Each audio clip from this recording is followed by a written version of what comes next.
dance with me, I want to be your partner. Oh, hey, did you see? Your people are out there. Look at that. Way out there. He doesn't care.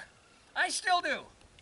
Hey, everybody, it's Robert Earl out here at the Eco Ranch Sustainable Living Education Center with Cascade the Wonder Dog, and everybody wonders what the heck it is he does and why he's here, but can't get rid of him. He won't go away.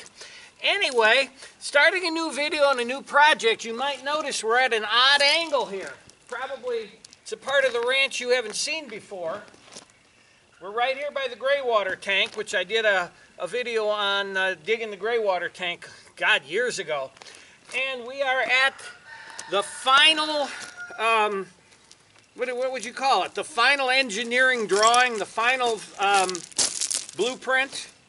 Anyway, the final footprint of the greenhouse. I had to shrink it down because I got to thinking that it was going to be way too much work. So we're shrinking it, but by shrinking it, it's only going to be 40 feet by 40 feet now instead of what I had originally planned.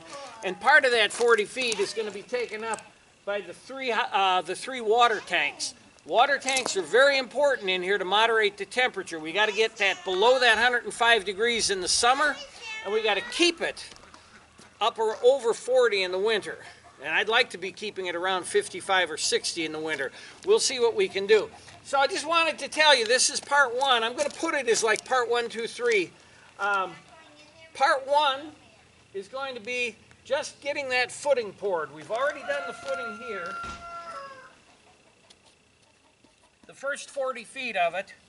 I changed the design halfway through like I've been doing all along. So I've got my bolts in the ground here to bolt a bottom plate. But I'll actually have to drill tapcons through the first 20-foot section. I'm putting bolts in this section. That's where the job looks like it might be today, is that we'll go ahead and pour it, because as you can see, beautiful, beautiful fall weather here in far west Texas. It's about 60 degrees now at 9:30 in the morning. I'm going to get going with the mixer. You'll notice that my footing isn't exactly straight, but it's only going to have a 2x6 on top of it. So it is straight where it needs to be, and you'll never see outside of on the form the fact that it wiggles a little bit. Hey, this isn't this old house. So it doesn't have to be exactly perfect. As long as it's perfectly level it is. So we're going to get going on pouring this, mixing the concrete, pouring the concrete. We have to set a rodent barrier. We never take our footings down too deep because they're not load bearing. They aren't bearing the weight of the roof, just bearing the weight of themselves. So because of that, the footing doesn't go too deep. A rodent can dig under it. So what I have to do is place a rodent barrier, which is just going to be a piece of hardware cloth that's going to be embedded in the footing, and it'll come out about 20 inches from the footing. And a little mouse or whatever will run up here and say, oh, I'm going to dig under this wall, and all it'll hit's a hardware cloth. He's not smart enough to go back here and dig this far out. He wants to dig right up close to the barrier. So that should keep them out. And if it doesn't, well, we're going to have to deal with it. Well, guys, it's been a few days. A little bit of wind here. I don't know if you... I think the fix we did on the camera is working fine as far as the wind noise goes. Cascade thinks we're getting ready to start a new video. That's how long it's been. But we poured the footing, and that's what's behind me here. Poured the footing, got it all ready to go. So now you kind of get an idea of how the greenhouse is going to look. As I said, we did make it smaller. Debbie and I are a lot more comfortable with it being smaller.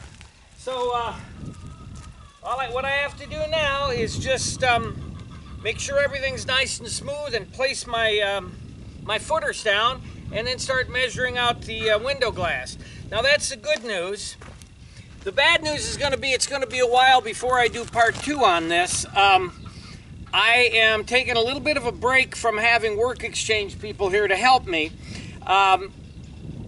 It's that time of year where I tend to run out of money, but right about that same time, I was approached by a local rancher here that needs some masonry work, very much like the work we do here, done, not new work, but repair work. So I'm going to be taking most of December and doing that work at that ranch house.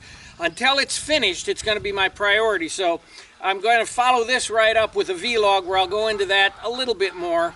And you know, so you probably won't see much of me doing anything with this for most of December until well, I'll do something before the end of the year. But I guess we're pretty much done with this because the footing's poured. It's just a matter now of you know, doing the other work and finding the time. It'll be some money for us finally, much needed money, because at the moment we're completely out of Portland. So I'm doing what I call piddly stuff. So until we do part 2 on this, and the vlog that's going to follow this right up, got nothing else to say. So it's Robert Earl, Cascade the Wonder Dog, and the whole family out here. We'll see you later.